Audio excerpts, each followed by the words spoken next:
आओ अब मैं तुम्हें एक ऐसे मंजर की तरफ लेकर चलना चाहता हूँ। आओ मेरे भाइयों, अब मैं तुम्हें एक ऐसे मंजर की तरफ तुम्हें लेके चलना चाहता हूं जो मंजर हम सबको मेरे भाइयों झंझोड़ कर रख देगा।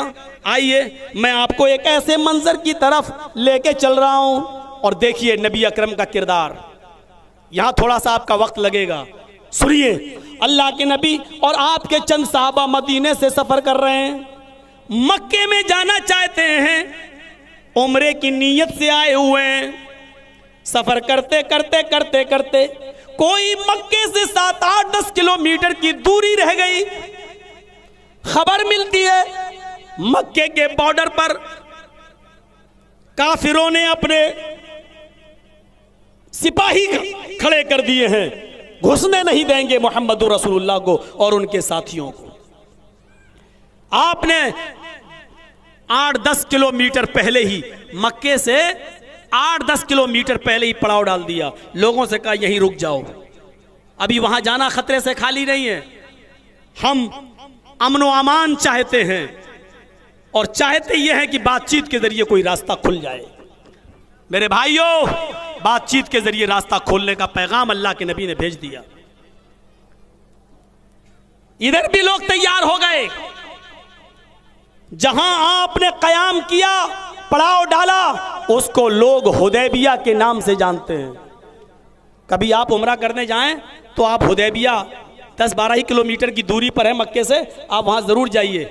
वहां बहुत सी ऊँटनियां आपको मिलेंगी और ऊँटनियों के रखवाले ताज़ा ताज़ा ऊँटनी का दूध पिलाएंगे आपको। लीजिए 15 रुपये, 15 रियाल, 10 रियाल ऊँटनी का दूध। अब आप कहोगे मौलाना साहब ऊँटनी का दूध कैसा होता है? अब वो 10 बजे तक की टाइम होता है, आप तो जानते ही हो। अब हम टेस्ट बताने थोड़ी आए हैं, जाके पी के देख लेना। सुनिए, बड़ी अच्छी जगह है वो, लोग खड़े रहते हैं। आप जैसे ही पहुंचेंगे बद्दू आ जाएगा आपके पास, बदवी। लबन लबन लबन, दूध चाहिए दूध चाहिए दूध चाहिए, 15 रियाल का मिलता है, बहुत फायदेमंद होता है। उस जगह पर अल्लाह के नबी सल्लल्लाहु अलैहि वसल्लम ने कयाम किया और सुलह के दरवाजे खोल दिए।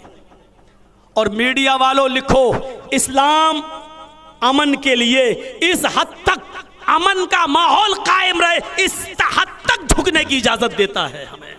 और मुसलमानों, जोश में मत आओ, इस वक्त जोश की नहीं होश की भी जरूरत है। अब आओ, मैं जो बात बताने जा रहा हूं उसको गौर से सुनना। यहां से भी 15-20 आदमी आ गए, दोनों तरफ से तय होता है आपकी तरफ से कौन बात करेगा। सहाबा का जवाब, हमारे तरफ से मोहम्मद रसूलुल्लाह बात करेंगे। आपकी तरफ से कौन का बात करेगा? का मेरी तरफ से सुहैल बात करेगा। काफिरों ने उसको अपना अमीर बना दिया, जाओ अमीर कुरैश सुहैल बात करेगा। और उधर से अल्लाह के नबी जनाब मोहम्मद रसूलुल्लाह बात करेंगे। और नौजवानों, अब देखो गुफ्तगू का आगाज हो रहा है।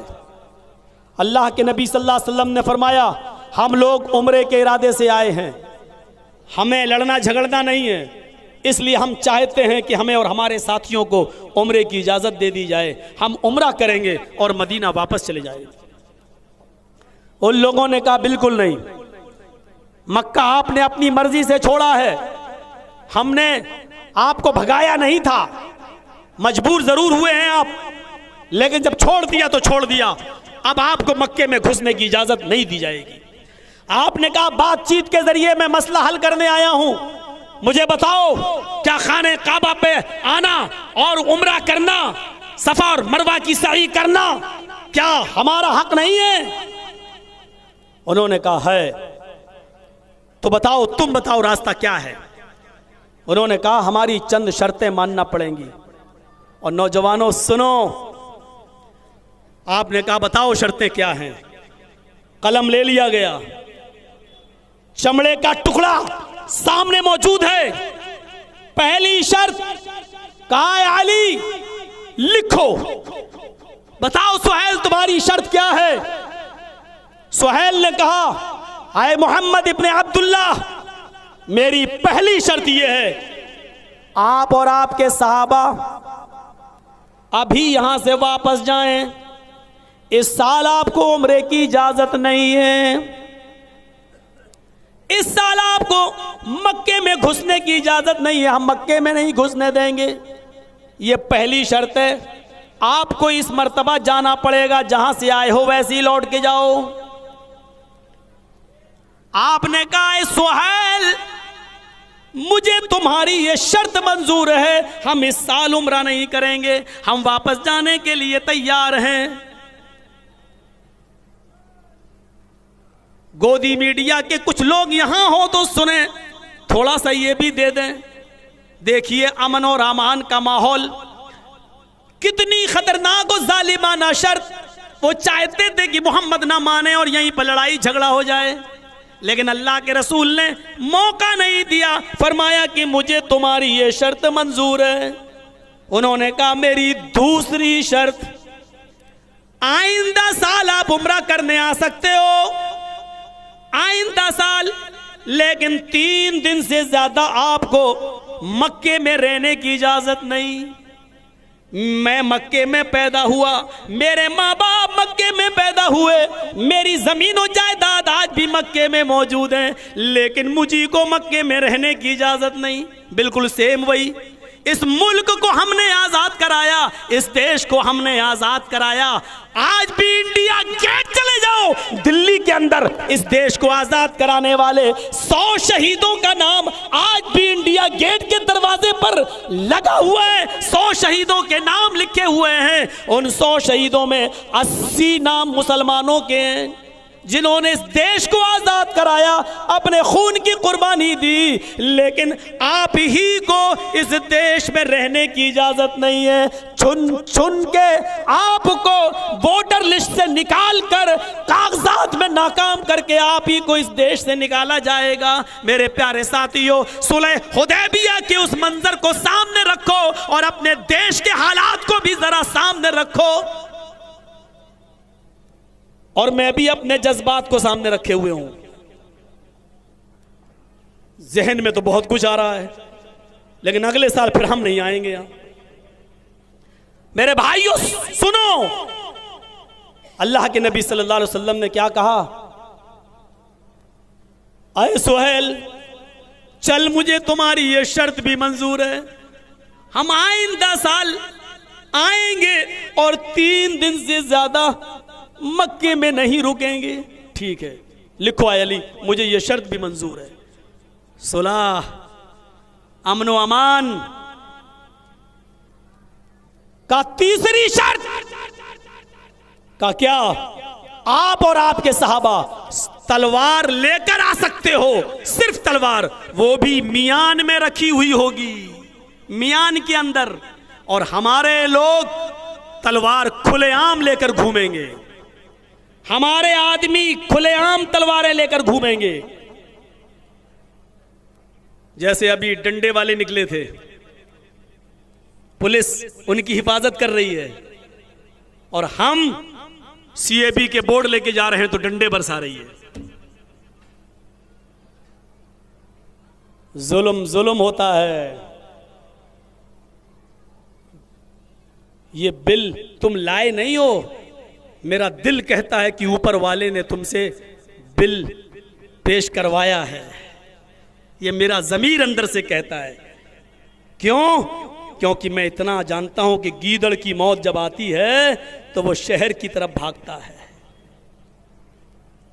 अब ये तुम्हारी मौत के दिन यहीं से शुरू हो चुके हैं, शायद यही तुम्हारे जवाल के दिन हो। अल्लाह करे कि जैसे झारखंड वालों ने मुंह पे तमाचा मारा, दिल्ली वाले भी ऐसी तमाचा मार दें, और बंगाल वाले भी 2 हाथ तो वैसे ही कट गए, पैरों से कितना चलेगा देख लिया जाएगा। मेरे भाइयों, बस मैं नाम नहीं ले पा रहा हूं, और ना लेना ही बेहतर है। थोड़ा मुझे माफ कर दीजिए, आपके जज्बात हैं, लेकिन अभी जो एक नाम आएगा उसमें, उसको सुनोगे तो आपके जज्बात ठंडे हो जाएंगे। सुन लीजिए, हमारे आदमी तलवार लेकर घूमेंगे, तुम्हारे आदमी तलवार मियान के अंदर रखेंगे। आपने फरमाया सुहैल मुझे तेरी ये शर्त भी मंजूर है, क्योंकि हम लड़ने के इरादे से आएंगे ही नहीं। आय हाय हाय, जबकि कह सकते थे तलवारें रहें तो दोनों की अंदर रहें या बाहर रहें तो दोनों की रहें। जैसे हम कह सकते हैं अगर नागरिकता मिल रही है बुद्धिस्टों को, हिंदू को, जैनी को, सिखों को, तो मुसलमानों को भी मिलनी चाहिए। नहीं मिल रही है तो किसी को नहीं मिलनी चाहिए। जैसे हम कह सकते हैं, हम कह रहे हैं, ऐसे अल्लाह के रसूल भी कह सकते हैं तलवार अंदर रहे तो सबकी, नहीं रहे तो किसी की नहीं। लेकिन आपने कहा ठीक है मुझे तुम्हारी ये शर्त भी मंजूर है। वो कह रहे हैं यार ये तो सब मानते ही चला जा रहा है, मानते ही चला जा रहा है, मानते ही चला जा रहा है। कहा ठीक है चलो एक चौथी शर्त और है। कहा क्या?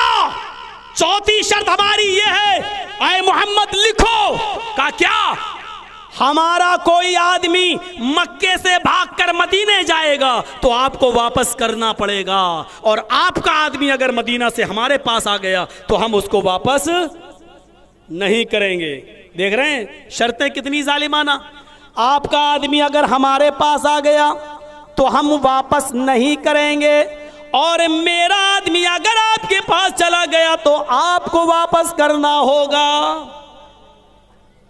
अल्लाह के नबी जनाब मोहम्मद रसूलुल्लाह सल्लल्लाहु अलैहि वसल्लम ने थोड़ा सा सोचा और सोचने के बाद कहा, आए सुहैल मुझे तेरी ये शर्त भी मंजूर है।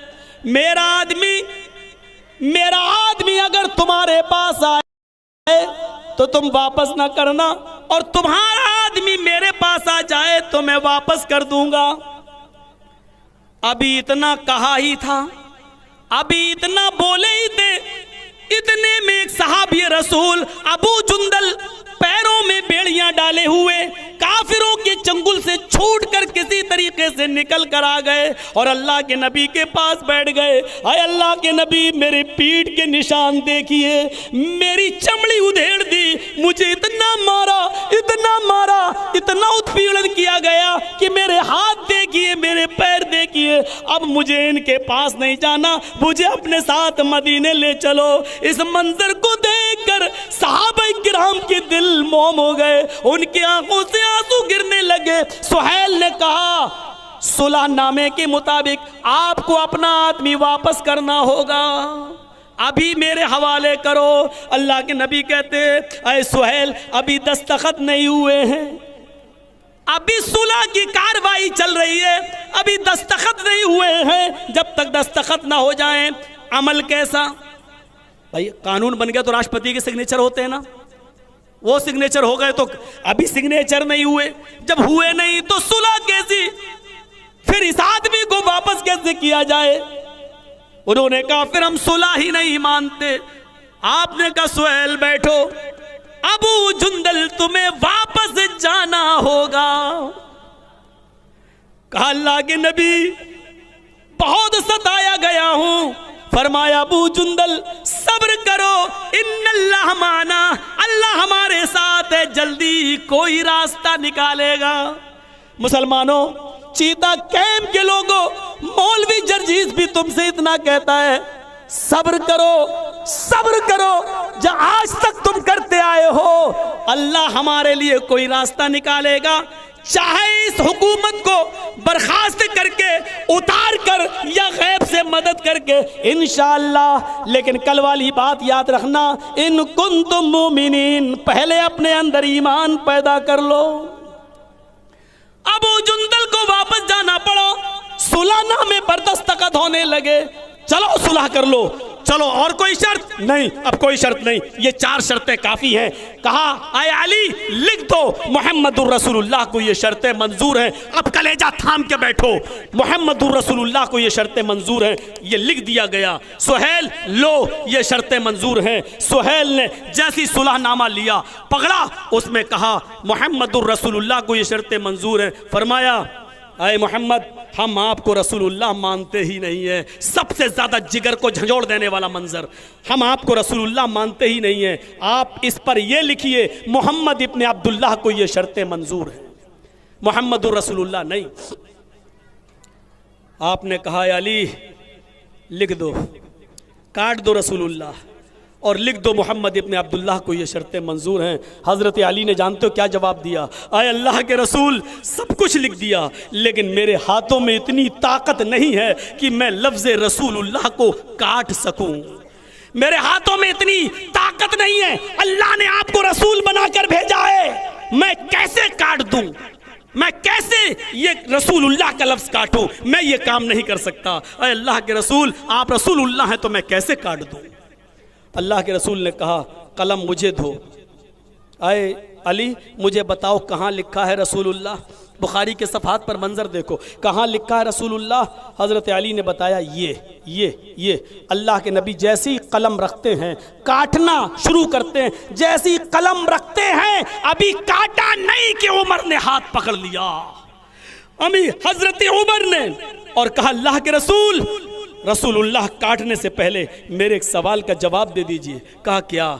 सिर्फ एक सवाल, काटना ना काटना ये आपका हक है, आप जाने, मुझे एक सवाल का जवाब दीजिए। कहा क्या? उमर बताओ क्या? नौजवानों, मौलवी जर्जीस को ठंडी और गर्म का एहसास दिलाने वालों, अपने जोश को जाहिर करने वालों, उमर से ज्यादा जोशीले तुम नहीं हो, उमर से ज्यादा ताकतवर तुम नहीं हो, उमर से ज्यादा पावरफुल तुम नहीं हो। हजरत उमर ने क्या कहा? अल्लाह के रसूल मेरे सवाल का जवाब दो। अलसना अलल हक, क्या हम हक पर नहीं हैं? क्या हम हक पर नहीं है? मतलब क्या है? कहा अल्लाह के रसूल बस इतना बता दो, क्या हम हक पर नहीं हैं? क्या आप अल्लाह के रसूल नहीं हैं?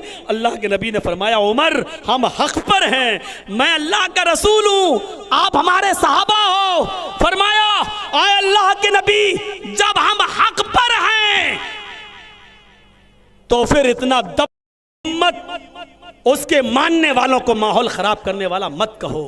हम माहौल ख़राब करने वाले लोग नहीं हैं, हमें आप मजबूर करते हैं, हम तो अमन व अमान के साथ निकलते हैं, संविधानिक तौर पर अपना एहतिजाज दर्ज कराते हैं जिसका सुप्रीम कोर्ट ने हमें इजाज़त दी है, लेकिन आप कहते हो दफ़ा 144 लगी हुई है, निकलने नहीं देंगे। मैं पूछना चाहता हूँ, दिल्ली के अंदर 31 जनवरी तक दफ़ा 144 लगी हुई है। दफा 144, जब दफा 144 लगी है, मुसलमान खामोशी के साथ एहतिजाज कर रहे हैं, तो आप कह रहे हो दफा लगी हुई है। मोदी जी रामलीला में भाषण देते हैं, वहां 2 लाख आदमी कैसे जमा हो जाते हैं? दफा 144 क्या उनके लिए नहीं है? क्या दिल्ली का वो कानून उनके लिए नहीं है? हमें यही तो शिकायत है, तुम करो तो माफ, हम करें तो जुर्म। दफा तुम्हारे लिए 144 हट जाती है, हम करें तो दफा 144 हमारे ऊपर थोप दी जाती है। मेरे प्यारे साथियों, यही तो हमारे साथ मतभेद किया जाता है, यही तो हमारे साथ, हमारी आवाज, हमारी देशभक्ति पर शक मत करो। जाओ इंडिया गेट पर आज भी चले जाओ और आज भी देख लो इस देश को आजाद कराने में कितने मुसलमान लोगों ने अपनी शहादत दी, कितने लोगों ने।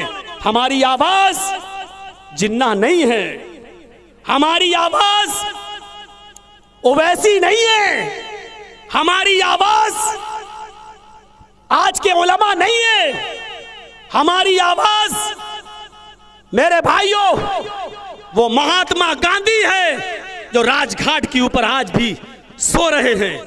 हमारी आवाज भारत के वो पेड़ हैं जिनकी टहनियों पर लटके हुए फंदों ने लाखों उलमा को फांसी के फंदे पर लटकते और झूलते हुए देखा है, और उन्हीं की शहादत से यह देश आजाद हुआ है।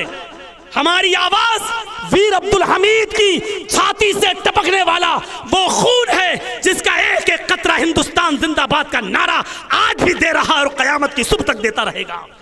हमारी आवाज ये है, हमें किसी धर्म विशेष और किसी मुस्लिम नेता से मत जोड़ो। हम पहले भारतीय हैं, हम इस भारत का अटूट अंग हैं। याद रखो, अगर भारत में मुसलमान नहीं रहेंगे तो काबे के रब की कसम तुम भी भारत में नहीं रहोगे। तुम्हारे अंदर इतनी हिम्मत थोड़ी है। आज सावरकर के गुलाम और गौडसे के कातिल हमसे पूछ रहे हैं कि देशभक्ति बताओ। तुम्हारे सवाल मेरे पैरों के तलवे के नीचे जा, नहीं मानता।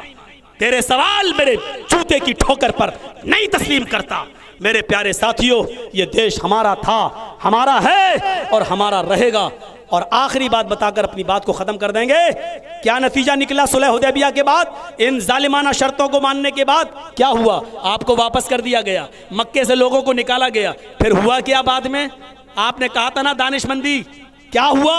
जब मक्का फतह हुआ 10 साल के बाद, मेरे भाइयों, मदीने से वही मक्के वाले फिर लौट कर आए, और लौट कर आए ही नहीं, मक्के पर हुकूमत भी की और मक्के में रखी हुई 360 मूर्तियों को हटाया, तोड़ा और कहा जाल हक व ज़हक़ल बातिल इन्नल बातिल काना ज़हूक़ा। मुसलमान कभी कहीं से भागने वाला नहीं है। जैसे हम मक्का छोड़ के मदीना गए फिर मक्के में आए, हमें भारत छोड़कर जितनी बार भगाओगे हम इतने बड़े बेशर्म हैं कि बार बार भारत में आएंगे।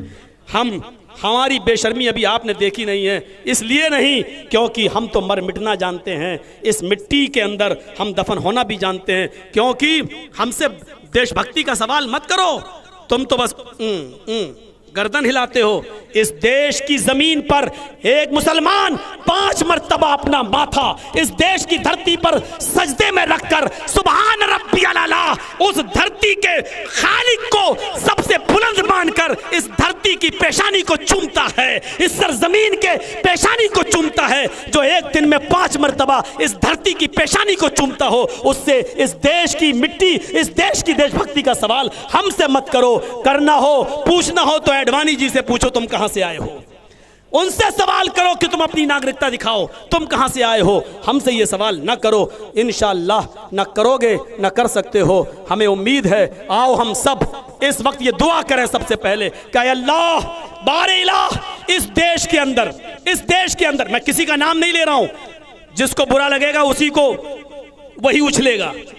दुआ करो अल्लाह जो इस देश की जमुना और गंगा यकजहती को नेस्तो नाबूद करना चाहता हो, ऐ अल्लाह जो इस देश में हिंदू मुसलमान के खून को बहाना चाहता हो, ऐ अल्लाह तू उसको कुत्ते की मौत अता फरमा, ऐ अल्लाह तू उसको गीदड़ की मौत अता फरमा। ऐ अल्लाह जो इस देश की एकता और अखंडता को खत्म करना चाहता हो, हिंदू और मुस्लिम भाईचारे को खत्म करना चाहता हो, ऐ अल्लाह तू उसके वंश को खत्म कर दे, ऐ अल्लाह तू उसके वंश को नष्ट कर दे, ऐ अल्लाह तू उसकी वंश को इस सफ़े हस्ती से मिटा दे। बारे इलाह हम तुझसे ये दुआ करते हैं कि इस भारत में अमन व अमान कायम फरमा दे, इस देश की हिफाजत फरमा ले। अल्लाह इस देश के एक एक हिंदू एक एक मुसलमान की हिफाजत फरमा ले। ऐ अल्लाह हम तुझसे दुआ करते हैं कि इस भारत को सोने की चिड़िया जो पहले थी फिर से बना दे। ऐ अल्लाह जालिमों का चुन चुन के सफाया कर दे। ऐ अल्लाह जालिमों को चुन चुन कर तू उनका इंतकाम ले ले। ऐ अल्लाह हम तमाम हिंदू और मुसलमानों को इत्तेफाक और इत्तेहाद के एक प्लेटफार्म पे कायम फरमा दे। ऐ अल्लाह हम सब मुसलमानों को भाई भाई बना दे। ऐ अल्लाह हम सब मुसलमान भाइयों को एक दूसरे के दिल हमदर्द और गमख्वार बना दे, एक दूसरे के दुख और दर्द में बराबर का हिस्सेदार बना दे। ऐ अल्लाह अगर दर्द किसी पड़ोसी का होता हो तो उसका दर्द हमें अपने दिल में महसूस करने वाला बना दे। बारे इलाह जो बीमार है उनको शिफाए कामिला आजिल अता फरमा। ऐ अल्लाह जो हॉस्पिटल्स में एडमिट है उनकी दवाओं में सेहत और तंदुरुस्ती कूट कूट के भर दे। अल्लाह जो तेरी रहमत को जा चुके हैं, अल्लाह उनकी कब्रों को तू नूर से भर दे। बारे इलाह जो तेरी रहमत को प्यारे हो गए हैं उनकी कब्रों को तहद्दे निगाह कुशादा फरमा दे। ऐ अल्लाह हमारे मुल्क भारत में अमन व अमान कायम फरमा दे और देश की हिफाजत फरमा। जब तक तू हमें जिंदा रख, इस्लाम पे जिंदा रखना, और जब हमारा खात्मा हो तो ईमान पर हमारा खात्मा फरमाना। वमा अलैना इल्लल बलागुल मुबीन व आखिरु दावाना अनिल हम्दुलिल्लाहि रब्बिल आलमीन। अस्सलामु अलैकुम व रहमतुल्लाहि व बरकातुहू।